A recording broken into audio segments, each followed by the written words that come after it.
Laurent, président d'Erium, très heureux aujourd'hui d'accueillir Emilien. Alors Emilien, on se connaît un petit peu puisqu'on travaille tous les jours ensemble. Alors Erium, on nous connaît beaucoup sur nos activités de sécurité opérationnelle et de plus en plus sur nos activités d'acculturation. Et j'aimerais beaucoup, Emilien, que tu nous expliques un petit peu pourquoi tu es là aujourd'hui à ce podcast, de ton expérience et de quoi tu vas nous parler. Oui, bonjour à toutes et à tous. Donc, Émilien, donc moi je dirige les activités d'acculturation pour le groupe Erium et notamment je suis le créateur de notre plateforme Cyberinvestigation. Et donc dans ce cadre, le Cybermois, c'est un gros moment pour moi chaque année. Et donc l'idée de ce podcast, c'est un peu de parler déjà de revenir sur ce que c'est que le Cybermois et ce que ça peut apporter dans un plan annuel d'acculturation à la cybersécurité.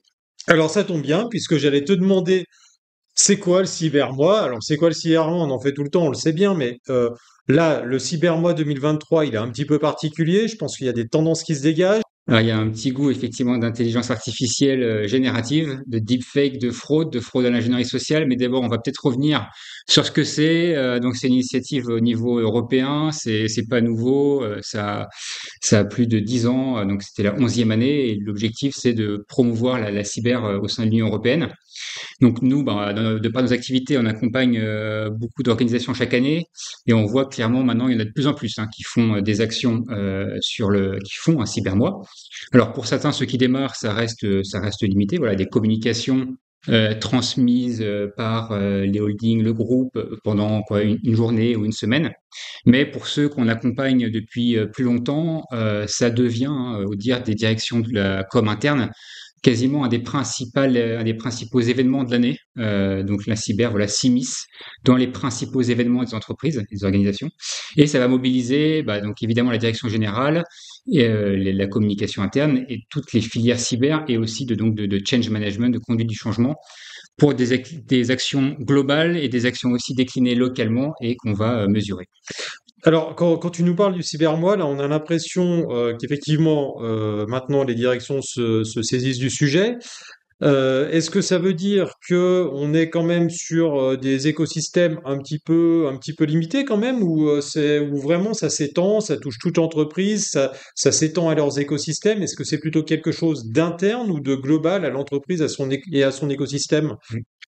Alors le cybermois, c'est effectivement ça s'étend. Effectivement, dans les premiers cybermois qu'on a organisés, vraiment notre cible, c'était les salariés vraiment internes. Aujourd'hui, c'est les salariés internes, les prestataires, et puis on a aussi des cybermois avec l'écosystème de partenaires, puisque dans la cyber, évidemment, la protection ne s'arrête pas aux frontières de l'entreprise, mais doit prendre en compte tous les périmètres internes et externes. Et ce cybermois, on entend aussi parler évidemment dans la presse. Donc en France, c'est Cybermalveillance qui pilote cette initiative internationale. Et donc, on en entend dans la presse, dans les médias sociaux. C'est donc pourquoi il faut profiter de ça pour du coup mettre en avant la cyber et mettre en avant les plans, les actions cyber, les plans d'acculturation interne. Alors moi j'aimerais poser une question parce que j'ai vu là dans les communications d'Erium de plus en plus d'interventions dans lesquelles on est le relais de paroles de dirigeants, des dirigeants qui s'engagent.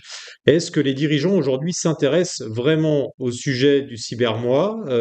Est-ce que leur regard a évolué sur cette question-là? Ça c'est vraiment j'aimerais bien que tu partages ton analyse. C'est quelque chose qui m'interpelle un petit peu. Oui, oui. Donc effectivement, depuis quelques années maintenant, les cybermois commencent, pour ceux qui sont un peu plus matures, avec des prises de parole des directions générales, des COMEX, pour vraiment inciter tout le monde à participer, et pas uniquement à participer. Maintenant aussi, les directions générales aussi veulent avoir aussi un retour sur le cybermois, mais plus globalement sur les actions d'acculturation et même sur les actions cyber dans un sens plus global.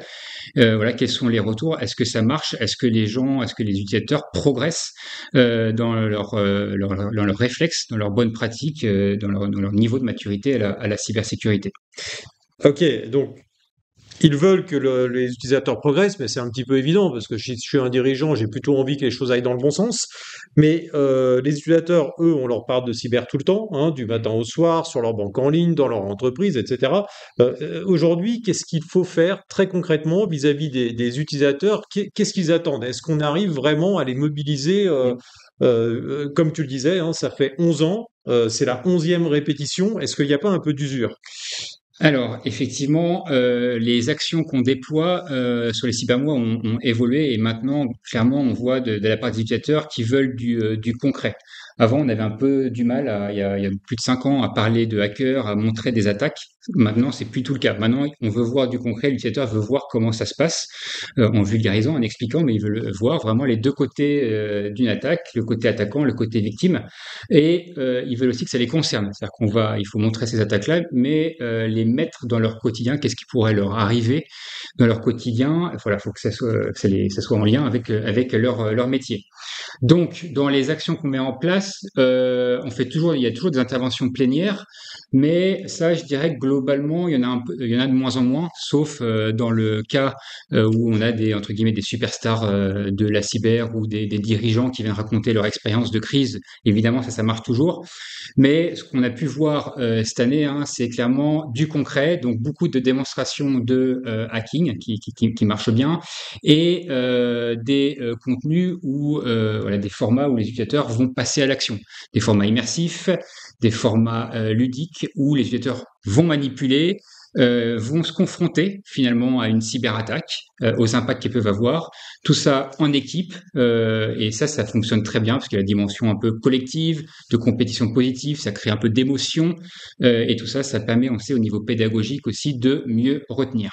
Alors, Émilien, tu es le papa de nombreux cybermois. Alors évidemment, quand on parle de ses enfants, généralement on en parle en bien, donc on a l'impression que tout est pour le mieux dans le meilleur des mondes. Mais pour autant, est-ce qu'il n'y a pas quelques pièges ou quelquefois ça se passe pas tout à fait comme on l'attend? Tes Ouais, conseils, en toute franchise, hein. ouais, ouais, tout à fait.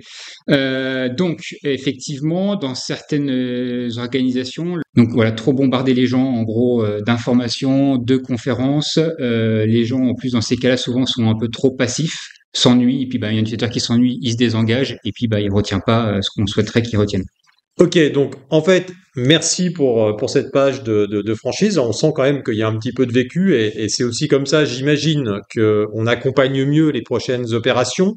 Mais si derrière tout ça, il devait y avoir un retour d'expérience sur ce cybermois 2023, globalement, est-ce qu'il y a des tendances qui émergent et qui font qu'on a envie de changer des choses pour 2024?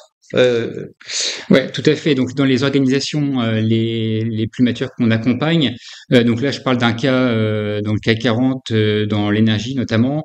Donc, on accompagne la direction cybersécurité groupe, mais on a un périmètre international, sur tous les continents. Et on a construit donc avec au niveau du groupe finalement un kit cybermois qui est déployé par le groupe pour des actions un peu transverses à tous, mais surtout qu'on arrive à déployer localement. C'est-à-dire que tous les correspondants cyber, sûreté ou même les IT managers locaux vont déployer et adapter localement ce kit. Et ça, ce qui est très fort, c'est que globalement, en faisant ça, ils arrivent à avoir un engagement qui est supérieur, puisque c'est des actions locales. Donc, dans certains groupes, quand on est un peu loin de la holding, on a du mal à se mobiliser. Mais quand ça vient localement de la personne, du site ou de la filiale qu'on connaît bien, et en plus c'est contextualisé au pays et au métier local, ça marche très très bien. Et l'étape d'après, c'est que ça peut être la filière cyber. Ça commence souvent par la filière cyber. La filière cyber se mobilise, mais pas que. Ils peuvent avoir aussi développer des réseaux d'ambassadeurs, donc hors cyber, qui vont utiliser et déployer ce kit. Et ces réseaux d'ambassadeurs, donc ils vont être potentiellement identifiés et utilisés pendant le cybermois, mais ils pourront aussi après être remobilisés tout au long de l'année pour les actions d'acculturation. Alors, Emilia, on sent quand même qu'il y a beaucoup d'expérience et d'expertise cyber dans tout ce que tu dis, notamment parce que on a souvent l'habitude d'expliquer le comment ça marche, comment on fait les choses, qu'est-ce qu'il faudrait faire. Ça, c'est bien, mais en termes de résultats, Euh, Comment on fait pour voir si les résultats sont au rendez-vous? Ouais, donc ça, c'est un vrai changement. Les résultats. Il y a quelques années, il y avait le cybermois, il fallait le faire, donc on s'intéressait plus au comment, c'est clair. Maintenant, c'est plus le pourquoi et qu'est-ce qu'on a obtenu et qu'est-ce qu'on pourra obtenir l'année d'après. Et donc ça, c'est demandé par la direction cyber, mais c'est aussi demandé par la direction, les directions générales qui veulent désormais donc disposer d'éléments concrets d'indicateurs sur les résultats du cybermois et globalement sur les résultats des plans d'acculturation annuels. Donc il y a trois choses. D'abord il y a l'engagement des collaborateurs. Et donc l'engagement c'est la participation, mais la participation active. Donc l'utilisateur il peut être là, mais est-ce qu'il a interagi dans les challenges, dans les activités? Après, il y a aussi la satisfaction. Donc, la satisfaction, c'est un petit peu autre chose. Ils ont été là, mais est-ce qu'ils ont apprécié? Est-ce qu'ils ont appris des choses? Et ça, en général, ça déclenche du bouche à oreille, ça fait le buzz pour la cyber. Et le troisième paramètre, c'est la partie appropriation, maturité. Ont-ils compris finalement ce qu'on leur a expliqué, ce qu'ils ont vu dans les activités ou dans les challenges? Savent-ils appliquer ça en conditions réelles? Et tout ça, ça peut se mesurer. Alors, c'est bien, tu nous donnes finalement trois belles pistes pour mesurer les résultats qui sont plutôt liés à l'engagement des collaborateurs. Alors, tu es le papa de plusieurs actions pour le mois de la cyber, mais tu me disais au début, tu es surtout le papa de cyber-investigation. Alors, c'est bien d'être modeste, de pas parler de ce que l'on construit et de pourquoi on se bat, mais il me semble qu'avec cette plateforme, on peut aussi arriver à mesurer finalement la façon dont les comportements des personnes changent, puisque là, on mesure finalement plutôt la façon, la capacité de les embarquer dans le mode à cyber, mais est-ce qu'on peut arriver à voir comment leur comportement au jour le jour évolue? Est-ce que tout ça, si je sensibilise par exemple sur les risques, sur l'IA ou les réseaux sociaux, est-ce que la façon d'appréhender certaines choses va concrètement changer? Ouais, tout à fait. Donc effectivement, la plateforme, souvent on l'utilise en fil rouge du cybermois. Elle va regrouper toutes les activités. Donc on va pouvoir mesurer les trois indicateurs présentés et donc notamment la maturité cyber. Donc sur un cybermois, on va certainement mettre en avant cette année, c'était la fraude par ingénierie sociale. Donc tous les contenus vont tourner autour de ça et on va mesurer finalement la rétention, la compréhension par les utilisateurs parce que ils vont, donc, par exemple, après des démos, répondre à des questionnaires, à des quiz, et puis surtout, ils vont avoir après des challenges où ils vont se confronter à des situations de fraude, ils vont devoir les analyser, et par leur comportement, leur temps de réponse, s'ils ont besoin d'aide, etc., on va mesurer cette maturité, et donc là, on va après la reporter sur un reporting risque. Donc ici, dans le cadre du cybermois, ce sera un reporting sur sur le risque de fraude. Et après, donc ça sera la base de départ sur ce plan d'acculturation où le trimestre, donc pour 2024 par exemple, ils passeront sur un autre risque où de nouveau on mesurera leur rétention, leur niveau de maturité. Alors, si je devais me permettre de résumer tout ça, est-ce que je pourrais dire que on a le code de la route et puis après, en fait, on passe le permis de conduire sur la route en vrai, quoi? C'est ça? Ouais, c'est ça, effectivement. Eh ben, j'espère que je garderai tous mes points.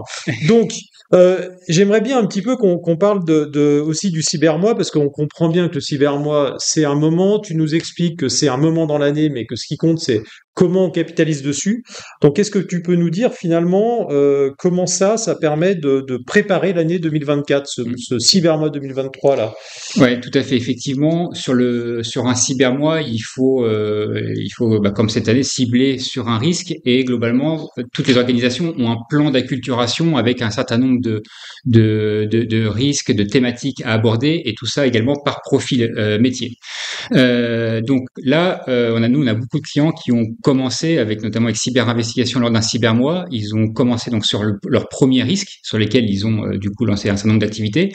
Et ça permet de montrer aux utilisateurs comment ça va se passer le reste de l'année, puisqu'on aura des actions qui seront similaires, certes peut-être avec un peu moins de communication que pendant le cybermois, mais ce sera très similaire. C'est-à-dire que les utilisateurs, on va dire standards, avec des accès aussi standards, vont avoir un tronc commun par risque peut-être chaque trimestre, et ils vont avoir les mêmes types d'activités et les mêmes types du coup d'indicateurs tous les trimestres. Donc par exemple, là ils ont fait la fraude, ils feront peut-être les risques liés à la supply chain sur le premier trimestre de l'année 2024, et ça sera mesuré et ça alimentera le tableau de bord sur le facteur humain, le tableau de bord risque du directeur cyber et même potentiellement de la direction générale. Et voilà, donc c'est un point de départ. Les utilisateurs peuvent du coup découvrir la plateforme et le moyen avec lequel ils seront entraînés tout au long de l'année, avec le moyen avec lequel les directions vont mesurer la maturité de leurs utilisateurs. Et est-ce que tu peux illustrer peut-être concrètement? Est-ce que tu as un cas client, un use case, comme on dit, qui permet de mettre ça en valeur? De Oui, bien comprendre? effectivement, autre cas, autre référence, toujours CAC 40 plutôt dans l'industrie. On avait donc là je remonte en arrière d'un an puisqu'on parle de la suite. On a démarré au Cybermois de l'année dernière avec cette méthodologie-là et tout au long de l'année, donc jusqu'à ce mois-ci, on a déployé cyber-investigation avec voilà des troncs communs pour tous les utilisateurs, pas trop long hein. Pour ces personnes-là, ça va être tous les trimestres, moins d'une demi-heure, et on va mesurer leur compréhension, leur réflexe. Et puis pour les profils les plus exposés, voilà par exemple les directions financières, les ressources humaines, les filières IT, les personnes avec des comptes à privilèges, ils vont avoir en plus de ce tronc commun des entraînements un peu plus complexes qui pourront prendre un peu plus de temps, mais qui mesureront et qui alimenteront toujours ce tableau de bord, finalement le tableau de bord du directeur cyber, mais sur la partie du facteur humain.